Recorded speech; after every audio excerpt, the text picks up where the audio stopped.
Si tu es une personne qui est appelée à la grandeur, si tu ressens que tu es appelé à accomplir de grandes choses, voici 2 choses que tu dois absolument faire pour préserver ce que tu portes au-dedans de toi. La première des choses que tu vas absolument comprendre quand tu es une personne qui est appelée à la grandeur, c'est les personnes à qui tu t'exposes. Pas seulement avec qui tu t'exposes, mais les personnes à qui tu t'exposes. Tout être humain porte une énergie. Et toi, de même qui es appelé à une certaine grandeur, tu portes une énergie. Ton énergie n'est pas censée matcher avec l'énergie de tout le monde et n'importe qui. Une personne peut être une très bonne personne, mais l'influence que la personne peut avoir sur toi en ce qui concerne ce que tu portes peut être de mauvaise qualité. Tu dois donc pouvoir être capable de cerner dans ton entourage les personnes qui, une fois que tu es exposé à elles, transmettent une certaine énergie, soit de petitesse, de rétrograde, de négativité, ou même une certaine perception de toi ou de ce que tu portes qui commence à déranger.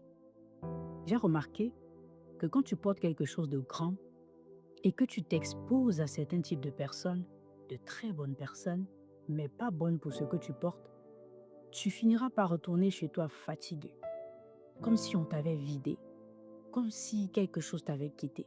Mais en réalité, ces personnes ne t'ont rien prise. C'est juste qu'il y a eu une fusion entre vos 2 énergies. Deuxième chose que tu dois absolument comprendre et que tu dois faire pour préserver ce que tu portes et la personne que tu es, c'est de maîtriser ta parole. Tu peux être une personne bavarde, mais il y a des personnes avec qui tu dois te battre à ne pas trop discuter. Pour une personne spirituelle, j'ai compris quelque chose. Quand tu es appelé à l'impact, quand tu portes une grandeur, ta parole compte plus que ta présence. En fait, il y a des personnes que tu rencontres et le simple fait d'avoir une discussion de plus de 2 minutes avec ces personnes te fait perdre l'aura que tu portes, te fait perdre ce que tu transmets. Pas parce que ces personnes sont mauvaises, mais parce que ta parole, en fait, elle est comme celle d'un roi. Si le roi commence à trop discuter avec l'entourage, il devient l'ami de tous.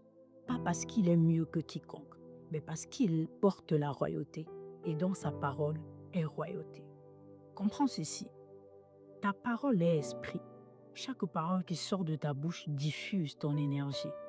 Quand tu as pris le temps de rassembler ton énergie, en bâtissant, en te construisant, le fait de discuter avec certaines personnes ou de trop parler, en fait, te fait perdre de l'énergie et tu te sens obligé de refaire un travail sur toi pour rebâtir en plusieurs heures et plusieurs jours ce que tu as perdu en quelques secondes.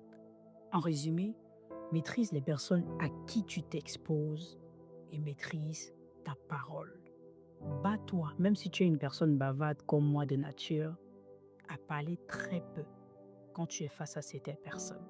Cela va te permettre de garder ton aura et ton énergie spirituelle. Sois sage.